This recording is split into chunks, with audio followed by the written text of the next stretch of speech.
Oi, pessoal, agora nós vamos realizar a correção das atividades de interpretação de texto. Leia este texto. Diálogo contemporâneo. A discussão generalizou-se. A moça americanista perguntou ao senhor de bigodes: por que o senhor bebe uísque? Deveria beber capilé. O homem ergueu os olhos claros do copo, quase vazio, e respondeu: uísque não tem nada de americano. Capilé, é isso que a senhora está ingerindo com tanto prazer? Capilé americano? A moça esvaziou a garrafinha de Coca-Cola em sua frente e disse para a roda civilizada que se reunira num largo apartamento da Praça da República: com muita honra, bebo Coca-Cola, danço swing, falo inglês com o americano na rua e adoro Betty Grable. Vou ao cinema todo dia, assisto fita de guerra, a fita de bandido e não perco o gordo e o magro.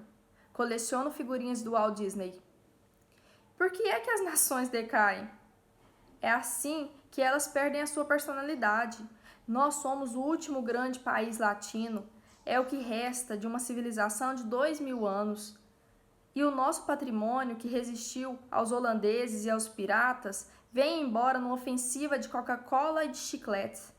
O pintor gordo interveio autoritariamente. Perdão, não somos latinos, somos muito mais, somos portugueses.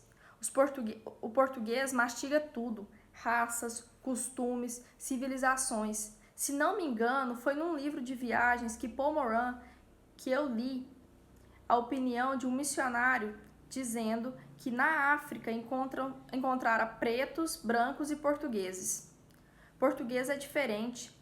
Portugal, o antigo, Portugal legou ao mundo uma cultura que se poderia chamar de cultura atlântica e que ainda não foi classificada por causa da decadência da Europa e da deficiência da América.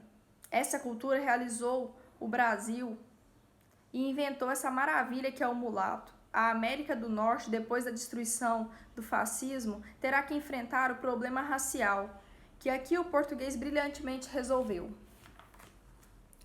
O homem de bigodes redarguiu: você tem razão. Não somos somente duas latitudes opostas, mas dois padrões diferentes de vida e de sentimento. Por isso é que me enerva essa tentativa de desmoralização de nossos costumes, de nossa fala, de toda a nossa tradição 4 vezes secular. Vejam vocês como soa pessimamente essa introdução dos diminutivos familiares americanos nos jornais e na vida. Antigamente, quando se falava em Dom, era com M, e chegava aqui na sua pompa autêntica o Dom Francisco de Mascarenhas, os Dons Francisco de Souza. Agora é com N e quer dizer Donald. Isso, diante de um nome latino, choca a minha sensibilidade, berra contra a tradição e o pequeno classicismo das nossas onomatopeias familiares. A moça esvaziara o copo de refresco e exclamou: o senhor é passadista, é preciso quebrar o padrão, introduzir em nossa vida todas as novidades, senão ficamos para trás. Diga calamidades, opôs o pintor. O signo imperialista pode vir nesses trocadilhos, mas a minha confiança é no mulato. Olhe, nós estamos 50 anos adiante da América do Norte, no grande problema étnico. Vocês vão ver o mulato com a siderurgia. Esse otimismo é que quebra nossas defesas. Vamos aceitando tudo porque somos fortes. Somos o melhor país do mundo, o mais feliz. Li isso na escola e leio continuamente nos jornais. Somos independentes, viris. Um ronco de Douglas quebrou a conversa. Correram para ver o monstro alado. O avião americano cortava em reta a tarde nacional. Oswald de Andrade. Ronco de Douglas, referência aos modelos de avião fabricado pela empresa norte-americana Douglas Aircraft Company na década de 1930. Swing é um estilo musical proveniente dos Estados Unidos e muito popular na década de 1930. A americanista é um admirador de usos e costumes americanos. Capilé, bebida refrescante, feita com frutas e águas. A receita original de capilé, que inclui xarope de avenca, é a típica da Amazônica.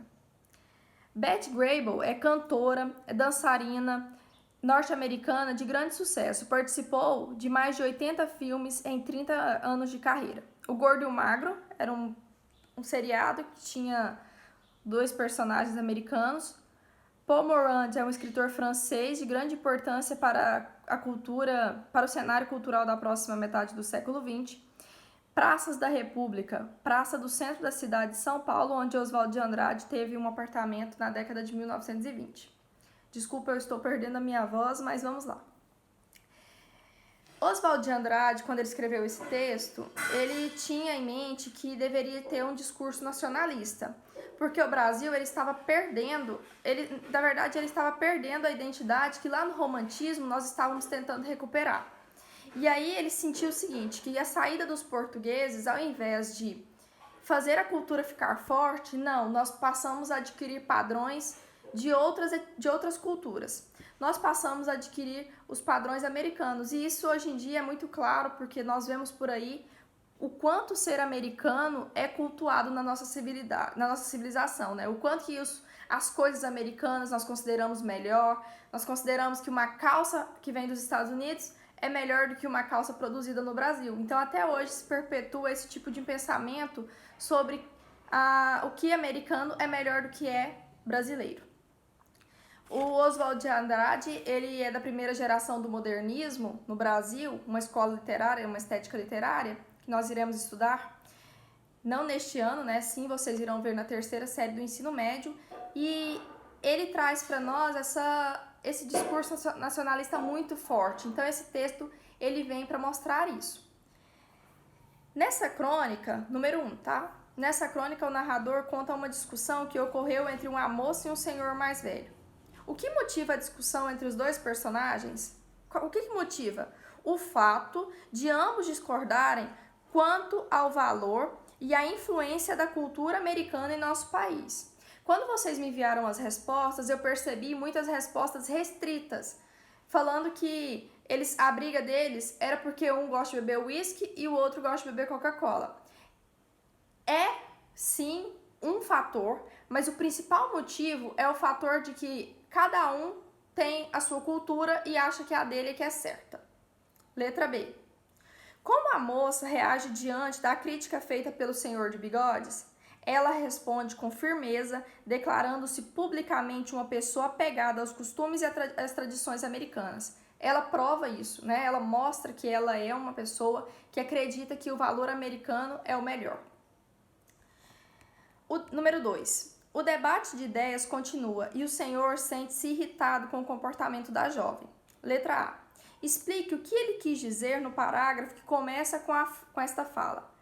Porque isso é por isso que as nações decaem. Vamos lá.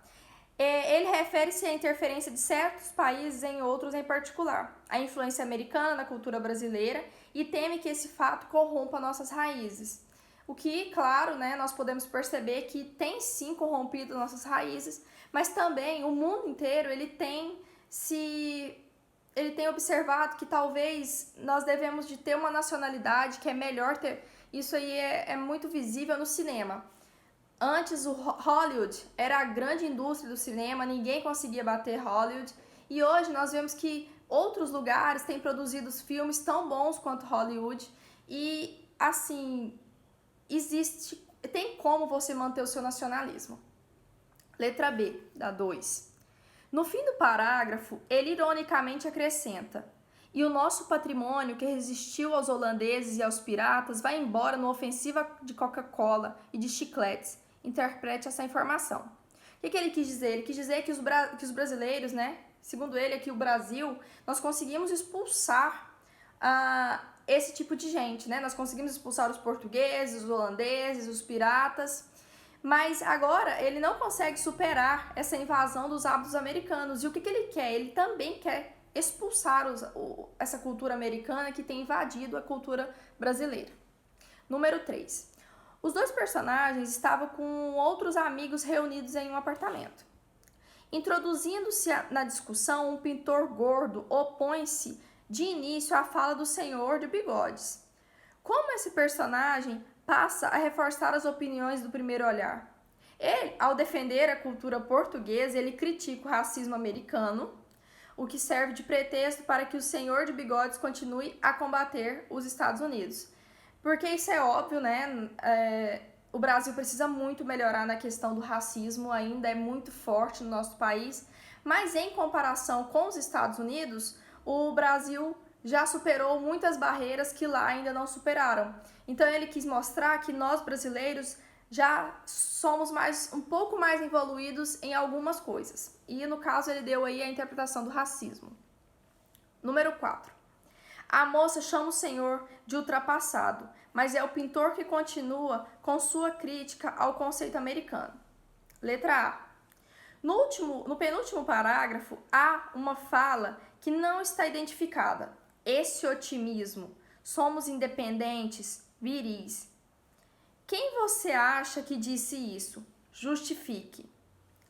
Há duas interpretações possíveis, né? A fala é da moça que estaria assim se referindo com ironia à ideia de sermos o melhor país do mundo e defendendo que é justamente esse otimismo que nos torna indefesos, abertos a tudo, ou a fala que é do senhor de bigodes que finalizaria seu discurso elogiando o nosso país e não os portugueses ou americanos como os outros dois. Você pode escolher, né, uma resposta pessoal, se você acha que foi a moça que disse com esse intuito, né, de mostrar que a cultura americana ainda é a melhor, ou se você acha que foi o senhor de bigodes fechando e amarrando que é o Brasil. Letra B. No último parágrafo, qual foi a intenção do narrador ao mencionar o avião? Ele quis mostrar, né, a nossa curiosidade em relação à cultura americana. Então, quando ele diz do avião, ele quer dizer que nós ainda temos coisas dos americanos, tem coisas que os americanos produzem que nós ainda temos um certo fascínio. Número 5. O texto é um diálogo que ocorre ora entre a moça e o senhor de bigodes, ora entre esse e o pintor gordo. No entanto, quantas são as vozes ou discurso no texto? São 4. O narrador, a moça, o senhor de bigodes e o pintor gordo. Número 6. Observe a fala de cada personagem. Em geral, como essas falas são introduzidas? O narrador conta o que o personagem e em seguida emprega um verbo de elocução. Disse, redarguiu, interveio, seguido de 2 pontos. Na outra linha, a travessão antes da fala do personagem. Então é assim que as falas são introduzidas, geralmente são introduzidas num texto narrativo que tem discurso direto. Quando tem discurso direto, existe falou, disse, expressou, tem 2 pontos e tem travessão para mostrar que a pessoa está falando. Letra B. Essas falas são, portanto, reproduzidas de forma direta, ou seja, com a própria palavra do personagem. Reescreva a primeira fala da moça de forma indireta, isto é, conte o que a personagem disse. Vocês já fizeram esse tipo de tarefa no ano passado, de passar do discurso direto para o discurso indireto e vice-versa. Então agora vocês vão pegar o discurso que é direto e vai passar para o discurso indireto. Vai ficar como? A moça americanista perguntou ao senhor de bigodes por que ele bebia uísque e ele disse que deveria beber capilé. Letra C. Observe a sua resposta anterior e explique a diferença na construção dessa fala ou discurso em relação à forma original. Na forma original, o narrador conta que a personagem disse, ou seja, ele reproduz a fala da moça. Então, quando reproduz a fala da moça, nós estamos falando de discurso direto. E quando você, nessa tarefa na letra B da 6, que você passou da direta para a indireta, você tem um narrador contando o que foi a fala da moça. Eu espero que vocês tenham aprendido, que vocês tenham entendido a atividade. Essa atividade tem como objetivo vocês entenderem a diferença, interpretar o texto, né? E entender a diferença entre discurso direto e indireto. Qualquer dúvida, estou à disposição. Bons estudos!